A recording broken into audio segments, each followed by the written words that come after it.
La conferencia en esta noche será el líder y sus prioridades, a poner primero lo que es primero. Y obviamente una de las escrituras importantes acerca de establecer las cosas que tienen un verdadero valor en nuestra vida es este pasaje del libro de Deuteronomio, capítulo 6. Vamos a leer algunos versículos, aunque prácticamente usaré todo el capítulo. Comienza diciendo: estos pues son los mandamientos, estatutos y decretos que Jehová vuestro Dios mandó que os enseñase, para que los pongáis por obra en la tierra a la cual pasáis vosotros para tomarla, para que temas a Jehová tu Dios, guardando todos sus estatutos y sus mandamientos que yo te mando, tú, tu hijo y el hijo de tu hijo, todos los días de tu vida, para que tus días sean prolongados. Oye pues, oh Israel, y cuida de ponerlos por obra, para que te vaya bien en la tierra que fluye leche y miel, y os multipliquéis como te ha dicho Jehová, el Dios de tus padres. Oye Israel, Jehová nuestro Dios, Jehová uno es. Y amarás a Jehová tu Dios de todo tu corazón y de toda tu alma y con todas tus fuerzas. Y estas palabras que yo te mando hoy estarán sobre tu corazón, y las repetirás a tus hijos, y hablarás de ellas estando en casa y andando por el camino y al acostarte y cuando te levantes. Y las atarás como una señal en tu mano, y estarán como frontales entre tus ojos, y las escribirás en los postes de tu casa y en tus puertas. Cuando Jehová tu Dios te haya introducido en la tierra que juró a tus padres, Abraham, Isaac y Jacob, que te daría, en ciudades grandes y buenas que tú no edificaste, y casas llenas de todo bien que tú no llenaste, y cisternas cavadas que tú no cavaste, y viñas y olivares que no plantaste. Y luego que comas y te sacies, cuídate de no olvidarte de Jehová que te sacó de la tierra de Egipto, de casa de servidumbre. A Jehová tu Dios temerás y a él solo servirás, y por su nombre jurarás. No andaréis en pos de dioses ajenos, de los dioses de los pueblos que están en vuestros contornos, porque el Dios celoso, Jehová tu Dios, en medio de ti está, para que no se inflame el furor de Jehová tu Dios contra ti y te destruya de sobre la tierra. No tentaréis a Jehová vuestro Dios como lo tentasteis en Masá. Guardad cuidadosamente los mandamientos de Jehová vuestro Dios y sus testimonios y sus estatutos que te ha mandado, y hazlo recto y bueno ante los ojos de Jehová, para que te vaya bien y entres y poseas la buena tierra que Jehová juró a tus padres, para que él arroje a tus enemigos de delante de ti, como Jehová ha dicho.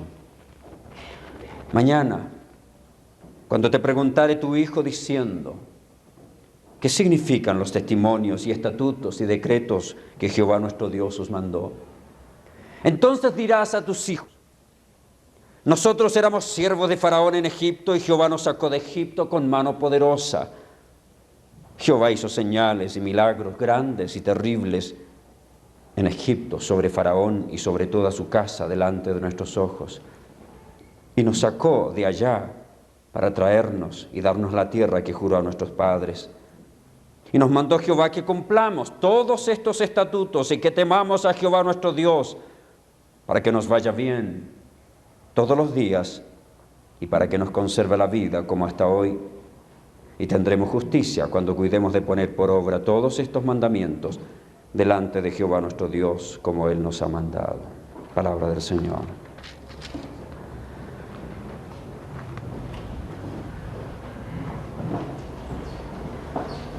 Ordenar la vida de una persona es el paso más importante que un individuo puede realizar mientras vive. Es asombroso lo que puede ocurrir en la vida de una persona cuando pone su vida en orden. Gran parte de las cosas que hacemos o dejamos de hacer es de acuerdo al desorden u orden que tenemos. Muchas veces las cosas que realmente tienen importancia han sido descartadas por las cosas que tienen urgencia.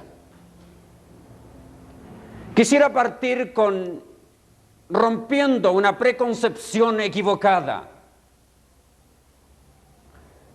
Muchas veces se cruzan en nosotros ciertos pensamientos y nos llevan a conclusiones erróneas. Y en mi concepto, dos grandes errores que existen es primero querer yo hacer lo que le corresponde a Dios. Es imposible. Ridículamente mía que me lleva a querer hacer lo que Dios va a hacer. Me equivoco, hago mal las cosas, intervengo en cosas que no debo cuando quiero hacer algo que le corresponde a Dios. Y me equivoco, hago mal las cosas o evito hacer cosas importantes cuando quiero que Dios haga lo que me corresponde a mí. Es un conflicto en la vida ministerial, es un conflicto en la vida de la familia, es un conflicto en la vida personal. Dios hará lo que Él quiere, cuando quiere, como Él quiere, es soberano. ¿Quién puede dar consejos a Dios? Nadie. Pero Dios ha encargado a mi vida como individuo, como su siervo, como padre de familia, como madre, como hijo, mandamientos que Él no va a cumplir por mí. Es mi responsabilidad. Es un error querer que Dios haga lo que me corresponde a mí y es un error querer yo hacer lo que le corresponde a Dios.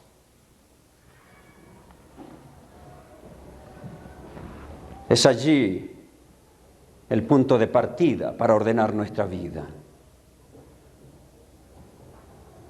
Algunos de ustedes están tratando de hacer lo que le corresponde a Dios. Le preguntaron un día a Ruth Graham, la esposa del doctor Billy Graham, ¿qué haces para cambiar a tu esposo? Dice, ese no es mi trabajo. El trabajo mío es orar por mi marido. El trabajo de Dios es cambiarlo. No podemos cambiar a nadie. Ni nosotros mismos podemos cambiarnos sin la intervención de aquel que hace todas las cosas nuevas para su gloria. Le preguntaron también a ella, ¿alguna vez ha pensado divorciarse de su esposo? Dijo, divorciarme nunca, matarlo unas cuantas veces.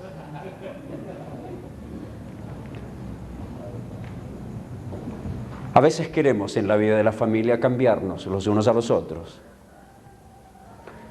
Por eso escribí un libro que se titula Para matrimonios con amor, aprendiendo a vivir con nuestras diferencias. Porque después de años de intentar cambiar a mi esposa, descubrí que era imposible. Y ella llegó exactamente a la misma conclusión. Y concluyo en mi libro que o aprendemos a vivir con nuestras diferencias o terminamos en el divorcio. ¿Quién dijo que mi esposa tiene que ser como yo? ¿Quién dijo que yo tengo que ser como mi esposa? Me vería mal, con faldas y piernas flacas.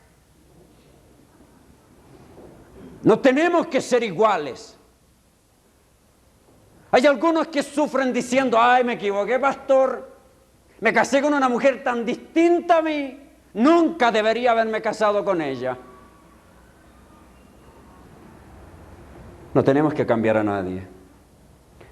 El gran secreto de la vida comienza cuando yo sé que soy yo el que tengo que cambiar.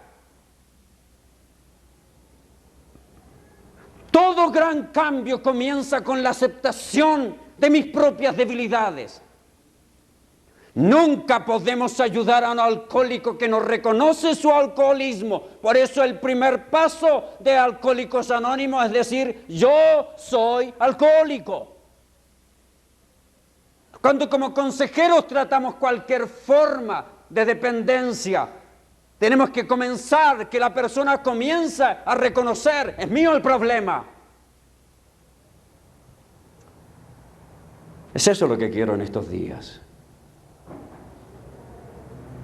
Salgamos del juego de Eva y Adán, de culparnos los unos a los otros. Dejemos de culpar a los diáconos, dejen de culpar a su pastor, dejemos de culpar a la esposa, deje de culpar a sus hijos. Por primera vez admita delante de Dios, soy yo. ¿Qué tengo que hacer yo? Tengo que ordenar mi vida. El grave problema de mi vida es el desorden con que la vivo. Porque me encanta hacer las cosas que me gustan. Me encanta dedicarme al ministerio a una costa de mi familia porque me encanta el ministerio.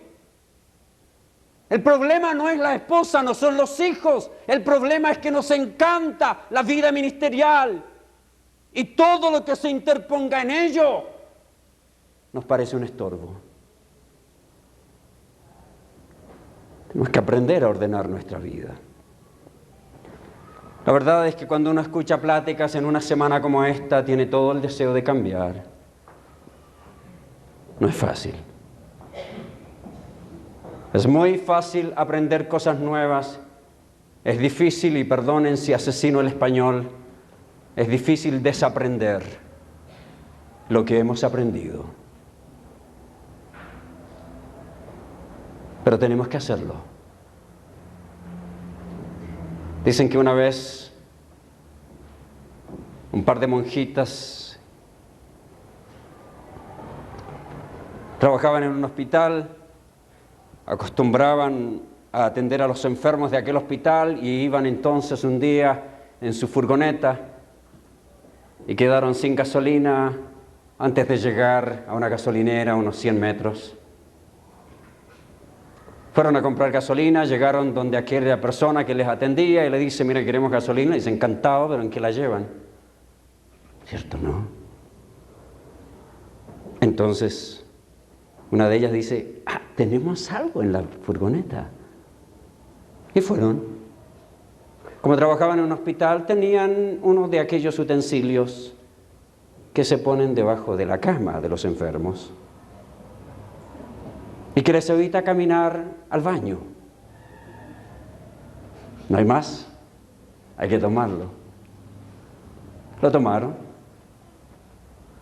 se fueron cargando su utensilio, llegaron a la gasolinera, entre risas, el hombre le dice, ¿están seguros que quieren poner aquí la gasolina? Claro. Lo llenaron de gasolina y salieron haciendo equilibrio. Se pararon allí en la carretera, hicieron un tubo de papel, lo pusieron allí, y la una sostenía el periódico y la otra estaba con el utensilio lleno de gasolina. Y empezaron a echarlo.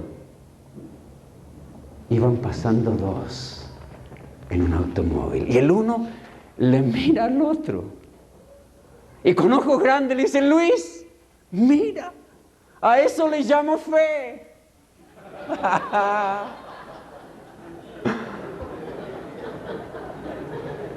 Era gasolina, no era lo que se imaginaba, no era un milagro. Las apariencias se engañan.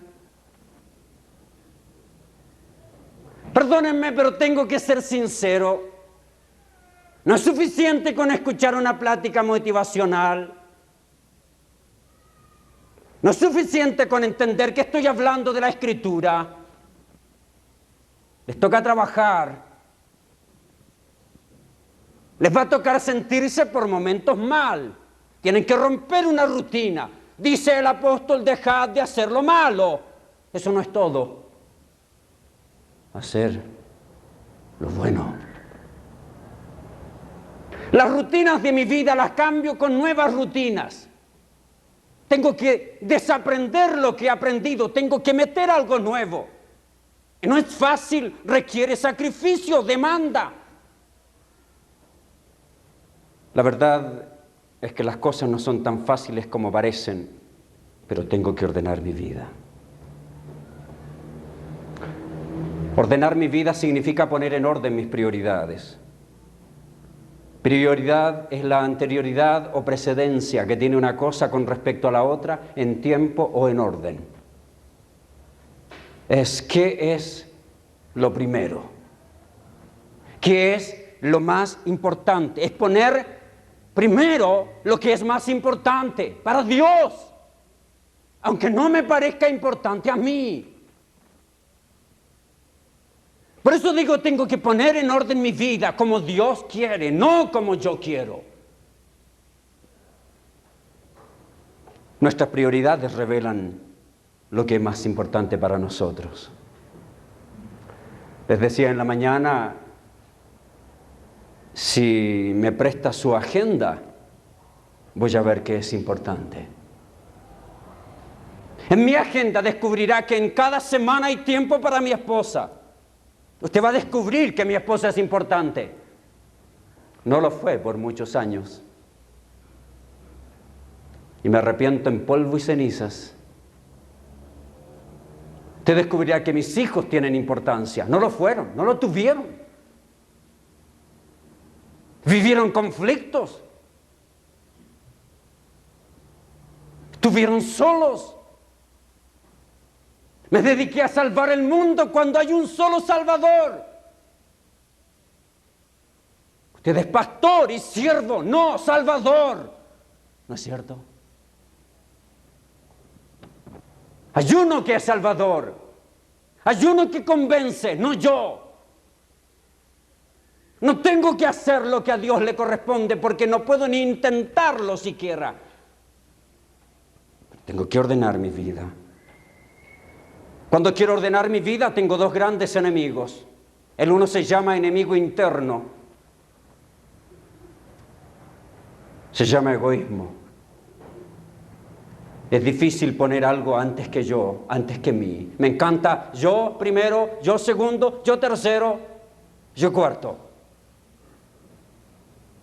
¿Cómo planifica su año? ¿Cómo planifica sus vacaciones? ¿No es cierto que las vacaciones de los pastores giran en torno a los pastores? Por años mis vacaciones fueron ir a predicar. No fue ir de vacaciones. No fue llevar a mis hijos donde les gustaría, ni a mi esposa donde le agradaría. Fue llevar donde yo podía predicar y tener tranquila a mi mujer.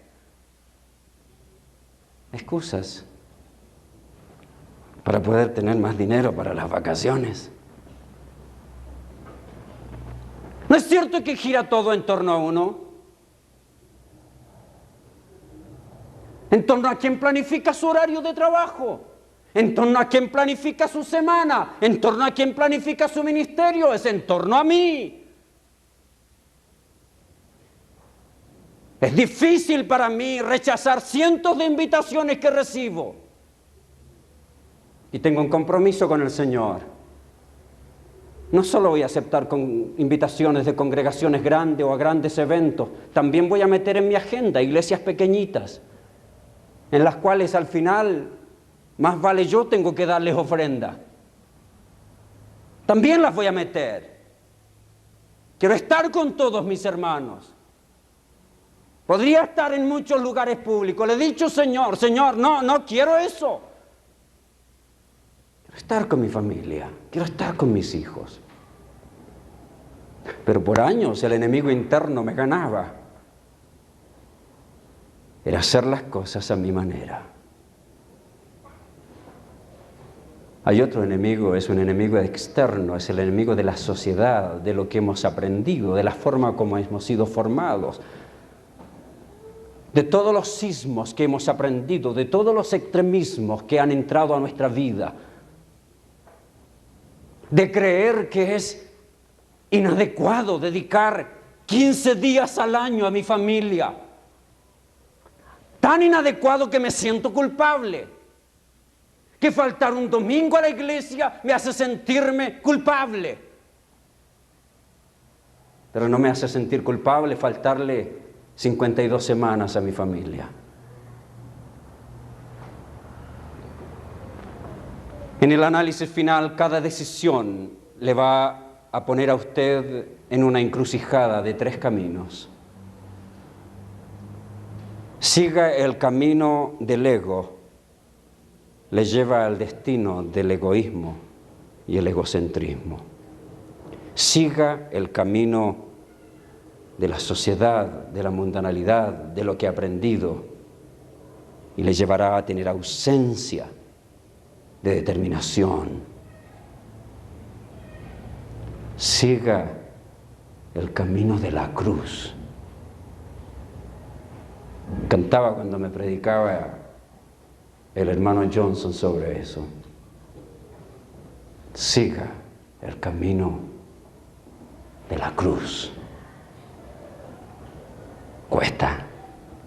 ¿No es que va contra mi orgullo?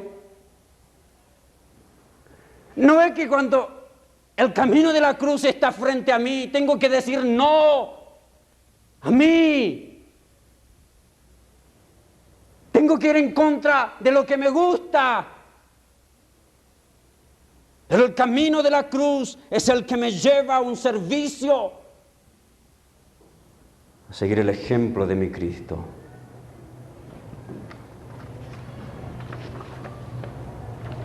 Permítanme definir en mi concepto cómo ordenar mi vida. Me encanta un versículo del apóstol Pablo a los hermanos de Éfeso cuando dice: mirad pues con diligencia cómo andéis. Eso es lo que estamos haciendo en esta semana. Cuidado con sentarse aquí y leer estos pasajes que ha leído, ¿cuántas? ¿1000 veces? ¿Cuántas veces ha leído Deuteronomio 6? ¿Cientos de veces? Cuidado con leerlo y pasarlo. Demos vuelta a la hoja, guardamos otro papel en nuestro archivo. Cuidado. Es hora de mirar a esto y observar mi vida. Mirad pues con diligencia, no es una mirada al pasar, es una observación con diligencia. Mirad pues con diligencia, ¿qué tengo que observar? ¿Qué tengo que investigar? La palabra allí es investigar. ¿Qué tengo que investigar? ¿Cómo camino? ¿Cómo ando? Me da 2 opciones. Haga 2 columnas en su mente, como sabios o como necios. Los sabios aprovechan bien el tiempo, no pierden su tiempo. Es eso lo que quiero, que no perdamos el tiempo. Haga las cosas que son fructíferas en su ministerio, deseche lo que es infructífero. Cambie estrategias, el mensaje es pertinente, el mensaje es inmutable, las formas cambian. No siga haciendo aquello que es rutinario. Estaba pastoreando una iglesia, habían tenido un grupo de hogar, asistían 5 personas por más de 10 años. Era pecado si cambiaban esa forma. Nadie quería ir, iban siempre los 5. No querían cambiar.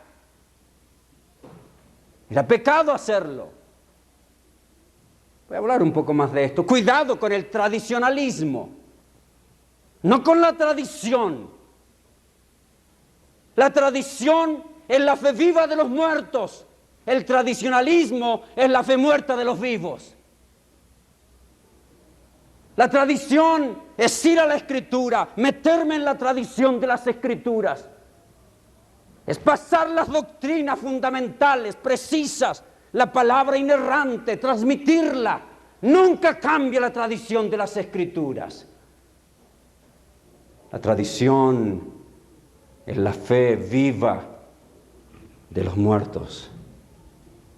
El tradicionalismo es la fe muerta de los vivos.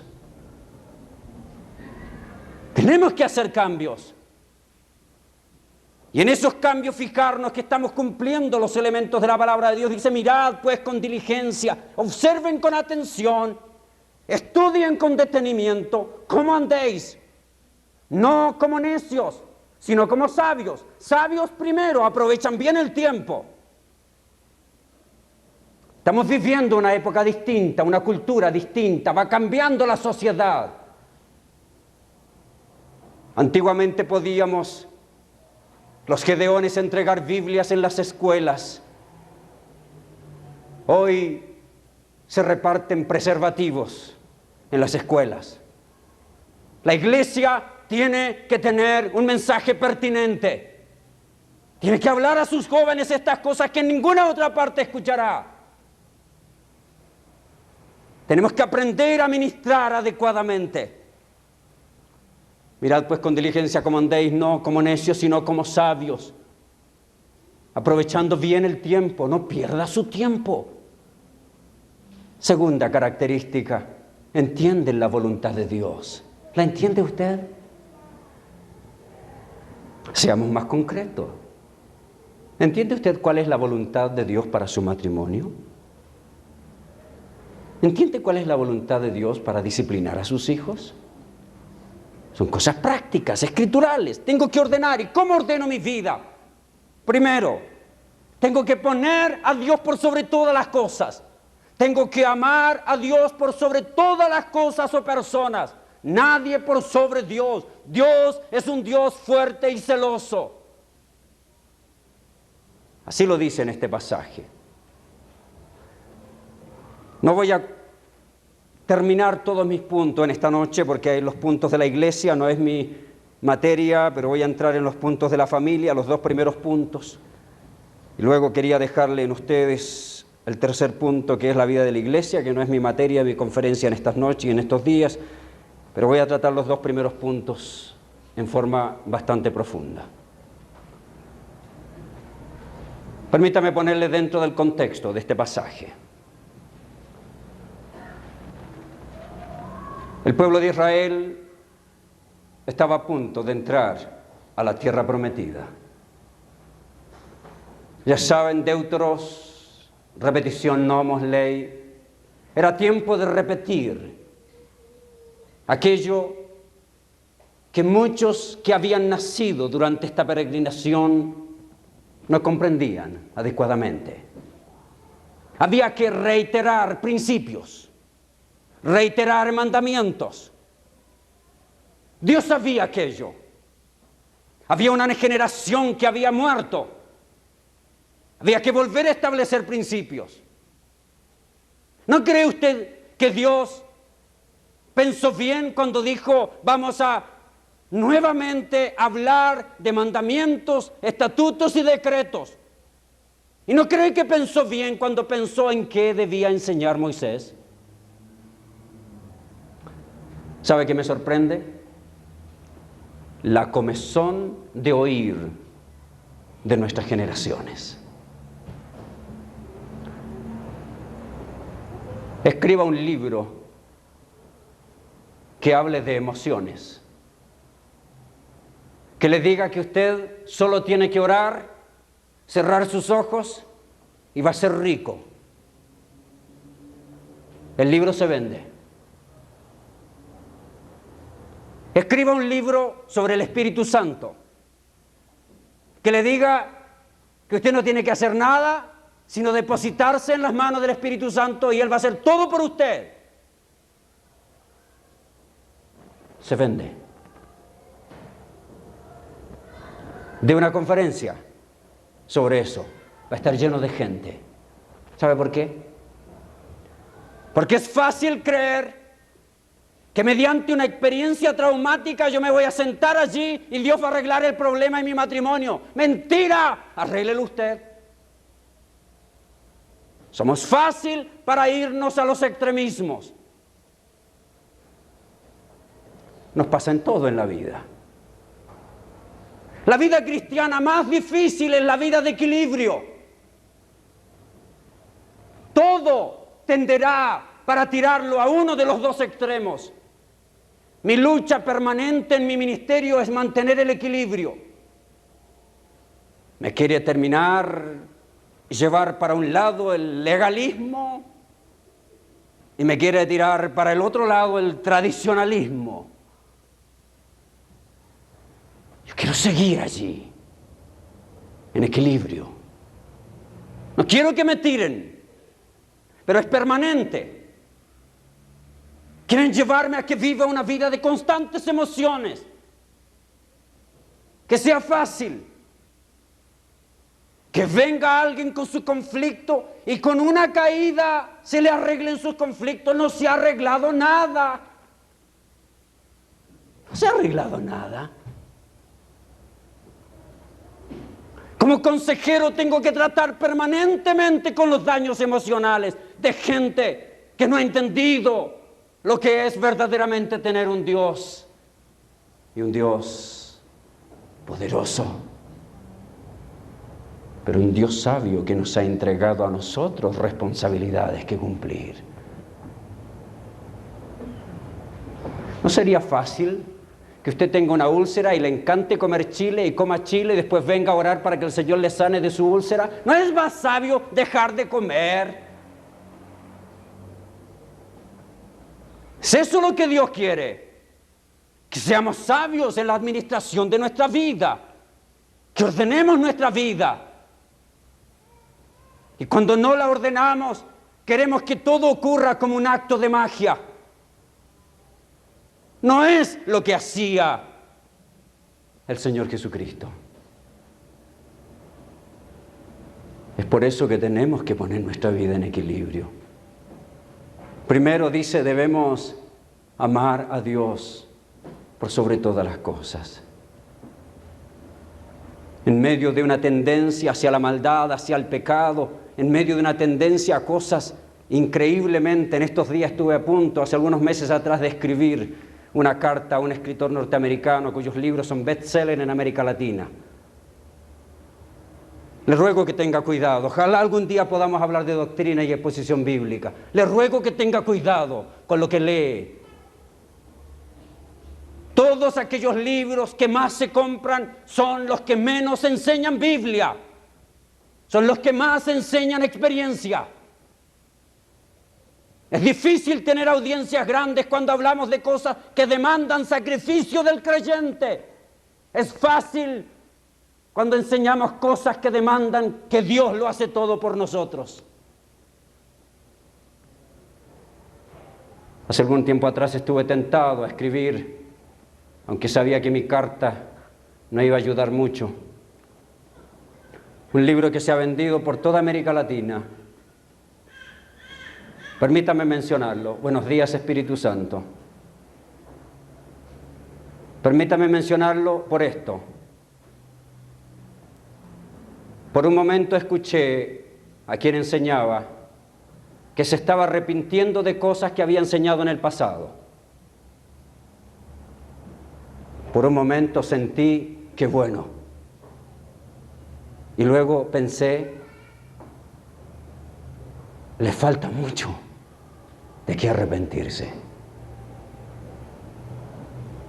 El punto es este: de aquello que se arrepintió y dijo, un punto me recuerdo, me arrepiento de haber enseñado, lo dijo públicamente en televisión, me arrepiento de haber enseñado por años que todo el que estaba enfermo era por el pecado.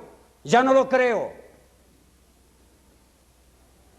Vaya a los pueblos de México que compraron el libro, a ver si van a escuchar esa confesión. Ya no la escuchan. Los siguen enseñando. Y hay miles de personas que se sienten culpables porque están enfermas. Creen que están pecando porque alguien enseñó mal, con buena intención, enseñó mal, luego se arrepintió, pero nunca va a escribir un libro diciendo, esto lo cambié. Por eso les digo, es muy importante que ponga en orden mi vida, que ponga en orden mi ministerio. Debo amar a Dios por sobre todas las cosas. ¿Pero cómo lo hago? Primero debo hacerlo de manera personal. Amarás a Jehová tú, Dios. Soy yo el primero. Queridos padres, queridos pastores, soy yo primero. Alguien me decía,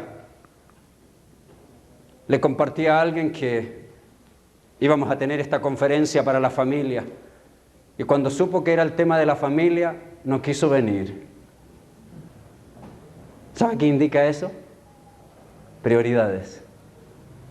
Le aseguro que si hubiera hablado de Apocalipsis, las revelaciones y quién va a ser la bestia, tendríamos una tremenda audiencia. Porque le encanta a la gente la especulación. Escúcheme esto.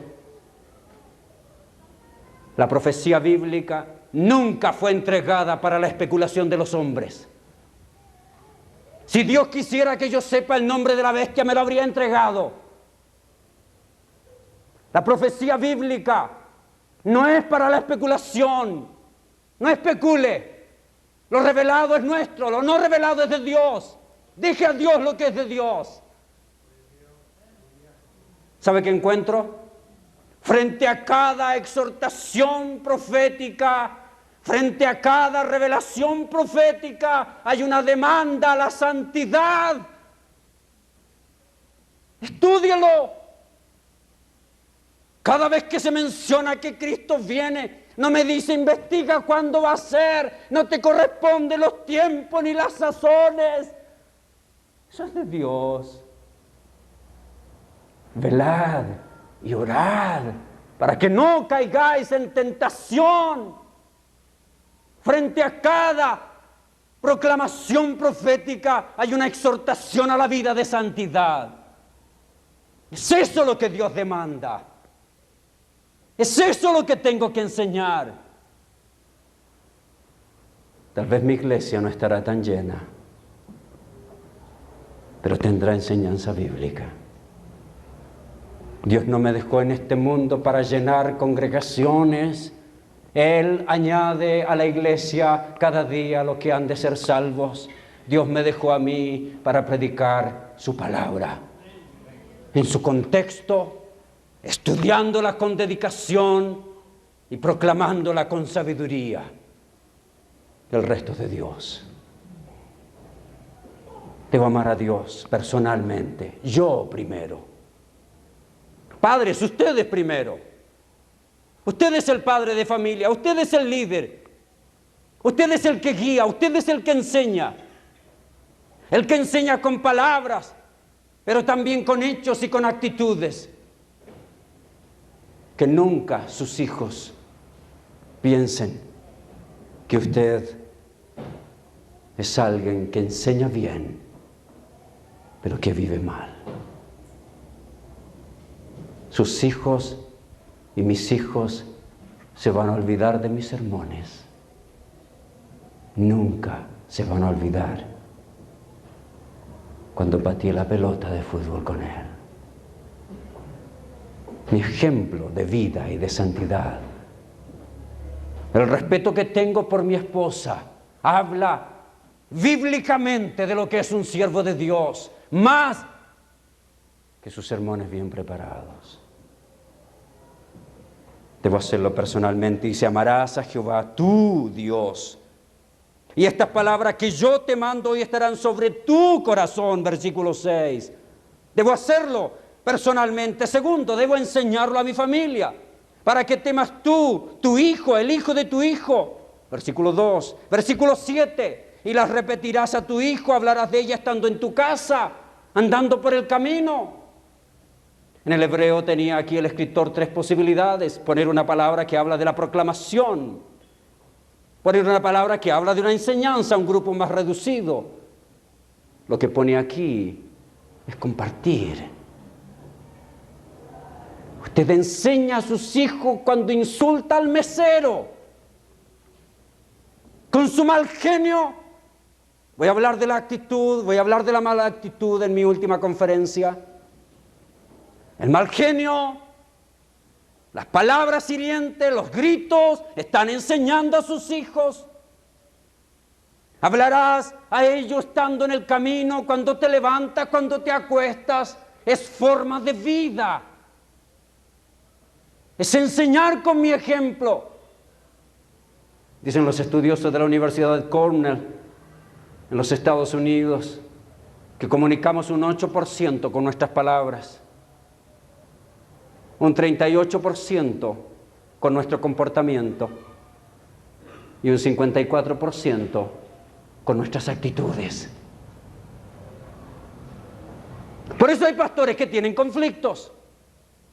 Hablan bien, se mueven bien, tienen malas actitudes.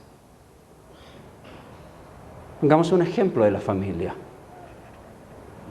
Una cosa es que un hijo mío me diga, sí, papá, voy a hacer esto. Me responde bien con palabras, pero no lo hace. No sirve de nada. Mi hijo puede decir, sí, papá, lo hago, y lo hace, pero de mala gana, mala actitud.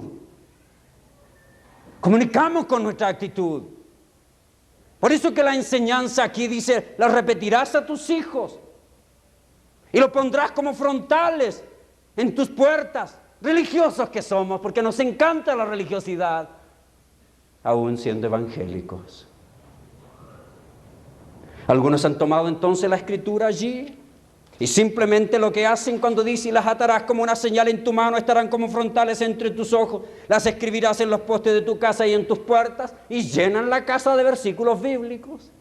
Lindo, pero no es todo.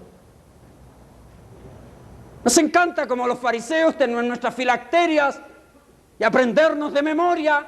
No es eso lo que está diciendo. Nos encanta la religiosidad. Conceptos equivocados en muchas áreas. En la oración. ¿Sabe qué es lo que Dios más ha odiado? ¿Qué odió más de los fariseos? La hipocresía. Ser una persona frente a los demás y ser otra en su vida personal. Uno de los graves pecados que podemos cometer como líderes es la hipocresía. Predicar lindo. Algunos de ustedes van a tomar mis notas y las van a predicar, y lo animo a que lo haga, siempre y cuando lo viva. No se lleve solo las notas, haga un cambio en su corazón. Cuando enseñe a su congregación a amar a sus esposas, ame a su esposa.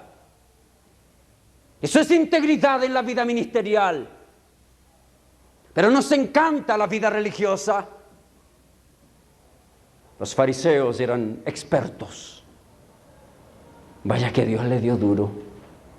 Las palabras más duras que se reservó Jesucristo para dedicar a determinado grupo de individuos fueron las palabras dirigidas a los fariseos.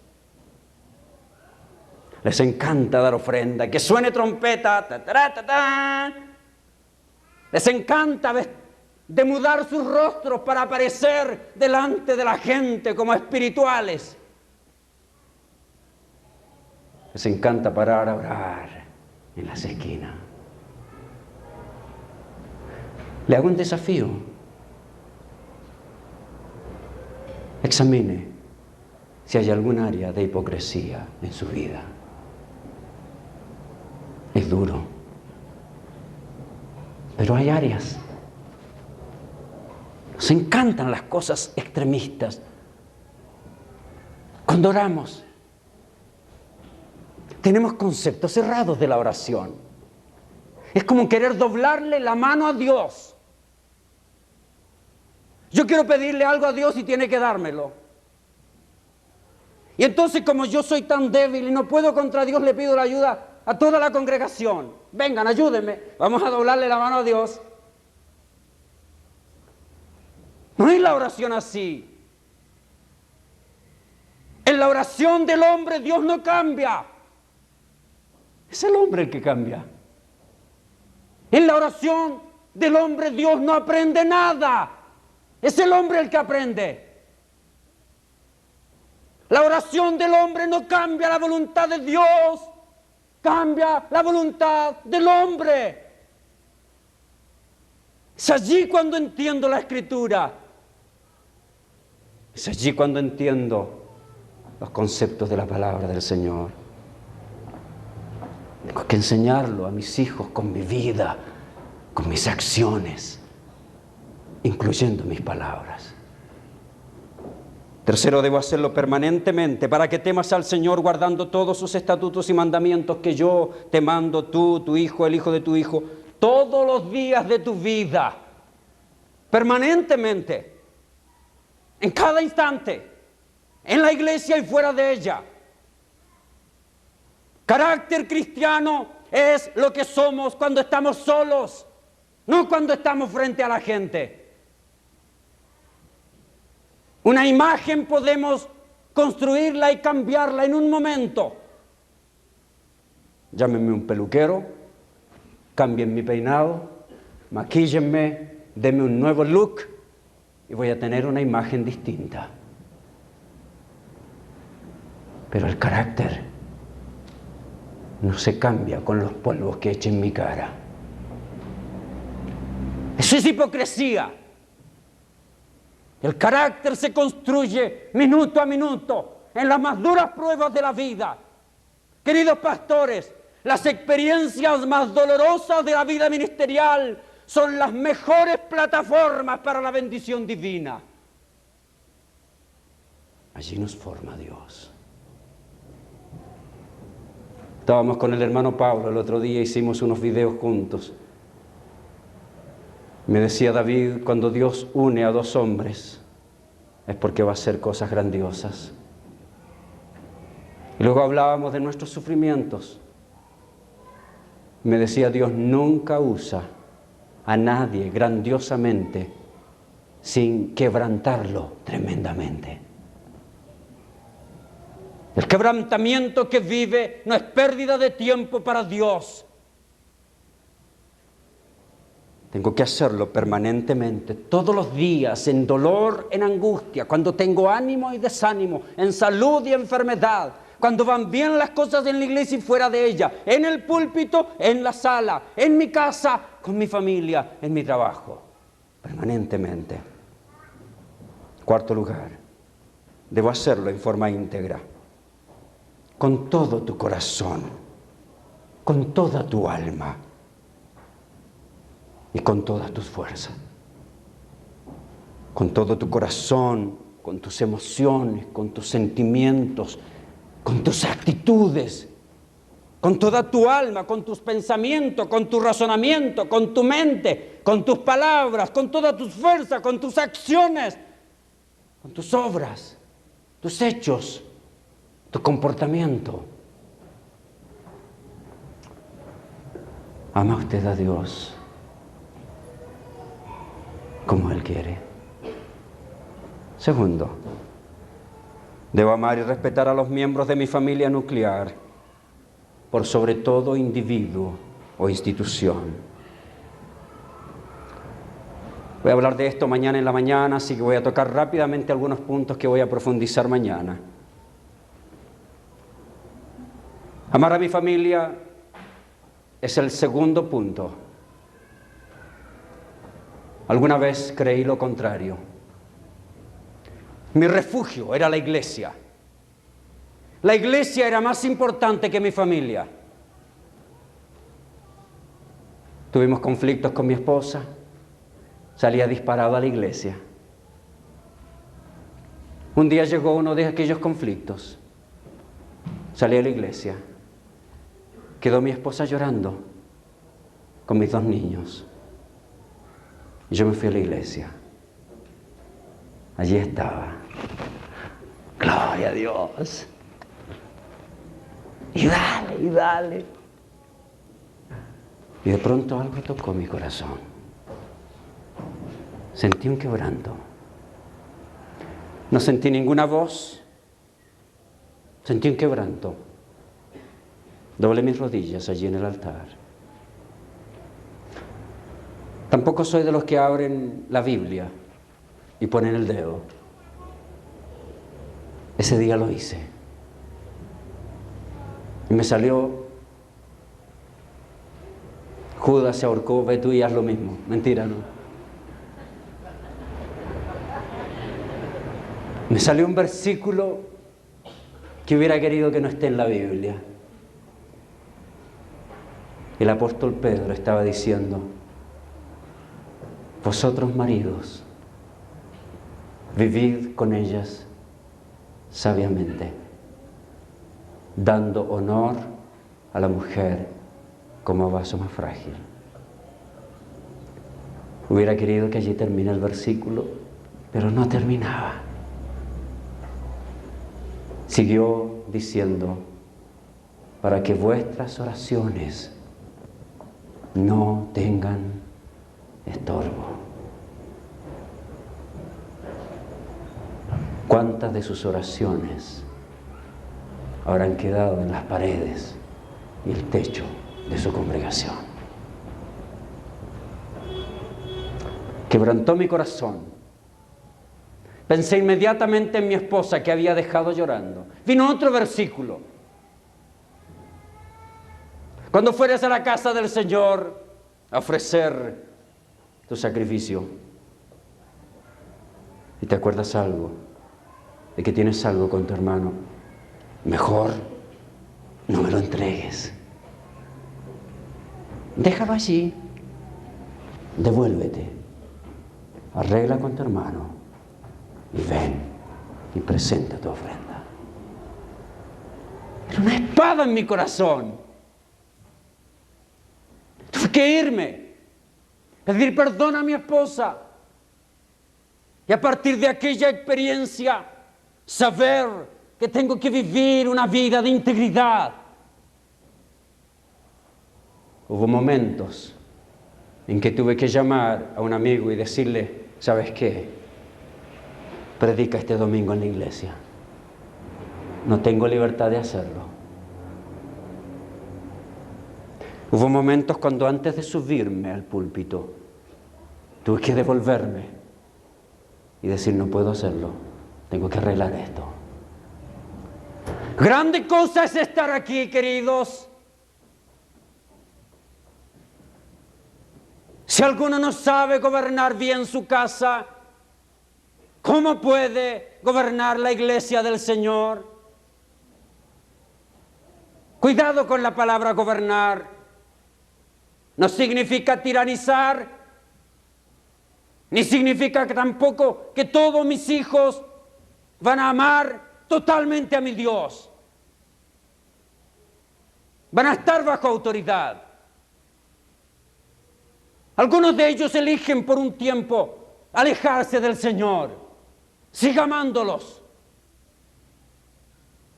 Hijos rebeldes también nacen de padres piadosos. Pero el Dios que cambia la vida y al cual usted tiene que orar es aquel que se encarga de tocar el corazón. Que estén en sujeción significa que estén bajo autoridad, que sean enseñados en el temor del Señor y que dentro del hogar vivan de acuerdo a reglas cristianas. Entonces entendí que mi esposa tenía un lugar importante. Primero, debo amar y respetar a los miembros de mi familia, y entre ellos la relación más importante, queridos, es la relación con su cónyuge. Después de su relación con Dios no existe otra relación más importante que la relación con su cónyuge.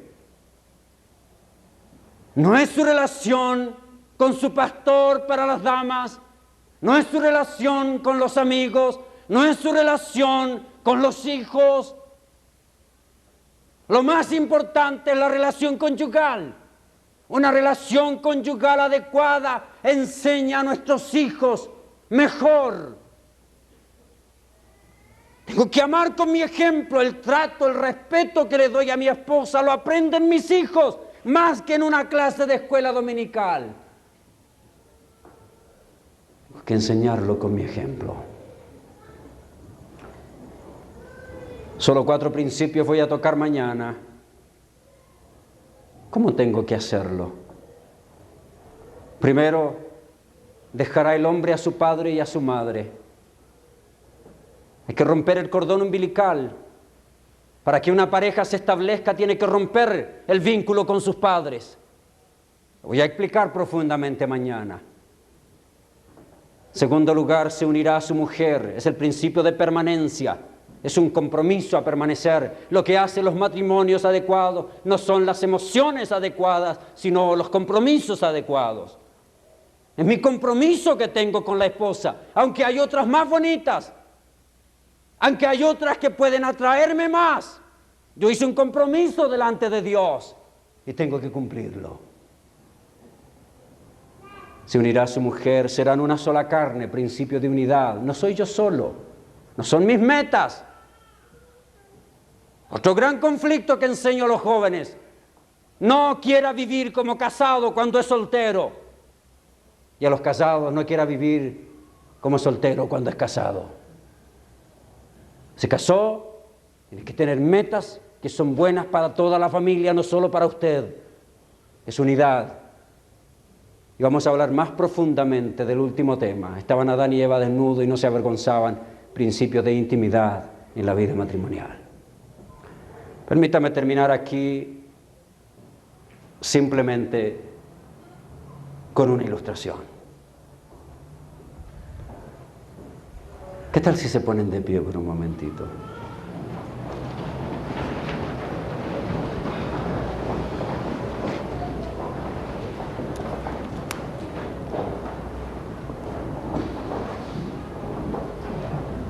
Hoy quisiera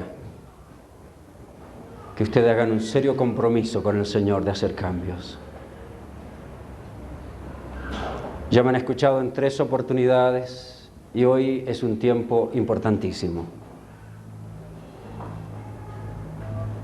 Si usted ve conflictos en su familia, escuche esto. Cuando el problema usted no puede resolverlo, el problema no es el problema, es usted el problema. Los conflictos son problemas con solución. No siempre lo que nosotros queremos, pero siempre hay una solución. Por eso tengo yo que determinar hacer cambios en mi propia vida. Si no, va a vivir cambiando. Puede cambiar de esposa y va a seguir con el problema. El problema no es su esposa. El problema es que no tiene o herramientas o conocimiento o el deseo de cambiar los problemas. Quiero que piensen esto. Si hay conflictos con su esposa, ella no es el problema. Él no es el problema. Es un síntoma del problema. La familia es un sistema. Todos contribuimos a los problemas. No trate de descubrir qué fue primero, el huevo o la gallina. Descubra que hay un problema. ¿Qué pasa cuando usted tiene un conflicto en su carro? Usted va manejando su automóvil y de pronto descubre, en medio de la noche, va cansado y descubre que hay una luz que se prende y se apaga. Le dice: oil, oil, oil, oil. Aceite, aceite, aceite. Supongamos que usted va conmigo. Yo le digo: esta luz me está molestando. Saca el martillo que tengo allí. Pásame el martillo. ¡Pam! Y lo rompo. Se acabó el problema. Ya no me molesta más. No le dé un martillazo a su esposo o a su esposa. No lo deje. Ese no es el problema. Es un síntoma. Tal vez sus hijos están en conflicto, le están diciendo: papá, papá, papá, atención, atención, escúchame. Tal vez su esposa le está diciendo: querido, querido, estoy cansada.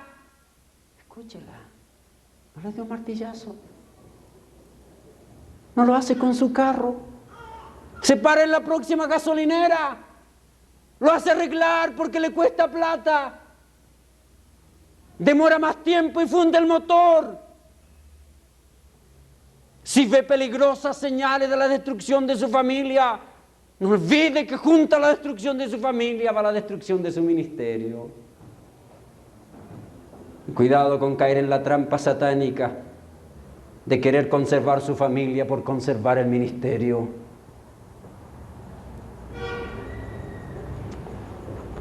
Es necesario que en esta noche diga, vamos a hacer cambios.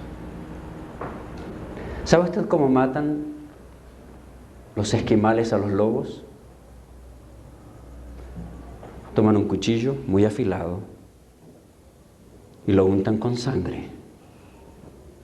Lo ponen a congelar. Más sangre, más congelan, más sangre, más capas de sangre, más capas de sangre. Queda grueso. Y luego lo entierran en el hielo, con el filo para arriba. Y vienen los lobos y comienzan a lamerlo. Y lo lamen, y lo lamen, y lo lamen. Dos cosas ocurren. Primero, con el frío del hielo se congela la lengua. Segundo, con el calor de la boca se descongela el hielo. Y sigue. Ve más sangre y siente menos. Y sigue. Hasta que llega al filo del cuchillo. No siente nada. Pero hay más sangre. Hay que seguir. Allí quedó. Muerto por su propia decisión. Algunos de ustedes están lamiendo el hielo, ¿no es cierto? Y siguen, y siguen, y han estado en cuántos retiros, y siguen, y siguen, y sus esposas van a llenar los cuestionarios, y estoy seguro lo que me van a decir, pero no estoy para condenarlos. Yo he estado allí. Hay una solución: atacar mi egoísmo, poner en orden mis prioridades y hacer lo que Dios quiere, aunque a mí no me guste. Oremos al Señor.